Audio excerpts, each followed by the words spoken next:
Do you feel that you've had sufficient sexual harassment training as someone who was working for the state and working for the state assemblyman? I need to make it very clear. I need to make it very clear that I never received management training on what to do when a member of the staff, either it be a colleague when I was district office manager or a subordinate when I was chief of staff, came to me with complaints of that nature. Well, that was a brief clip from an exclusive interview our Kelly Dudzik conducted last night with Adam Locker, the former chief of staff for former State Assemblyman Dennis Gaberzak. Locker says that he did not receive specific training as a manager on what to do when several of the women accusing Gaberzak of sexual harassment complained to him. Tonight, Kelly Dudzik has new information on the sexual harassment policy in place in the Assembly and whether Locker did indeed get the proper training. Adam Locker received a promotion from his longtime employer, former Assemblyman Dennis Gaberzak, in 2012. He became chief of staff. While these documents obtained from the Speaker's office show Locker signed into and received sexual harassment training in 2007, 2009, and 2011, Locker's attorney tells me his client never went through training last year when Speaker Silver announced sweeping reform for the Assembly's sexual harassment policies. Locker's attorney, Andy Fleming, says that means Locker never received specific training on how to respond as a manager.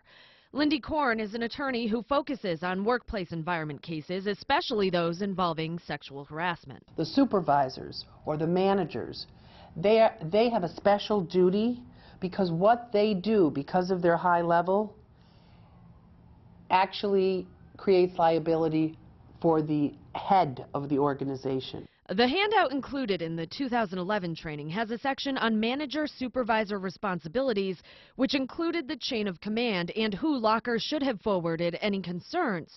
So the Speaker's office says the repeated trainings should have taught him his responsibilities for when staffers came to him with potential problems. You had to be living under a rock for the last 40 years to think that somehow this was acceptable workplace behavior, because it's not. Assemblyman Sean Ryan thinks the policies are strong enough and says staffers in regional offices go through face-to-face training every 2 years and get written material. He even goes through it himself. Ryan adds the staffers receive phone numbers of independent investigators to handle complaints. So you're saying the people in that office had access to all the information they needed in order to appropriately report any sexual harassment accusations that were out there?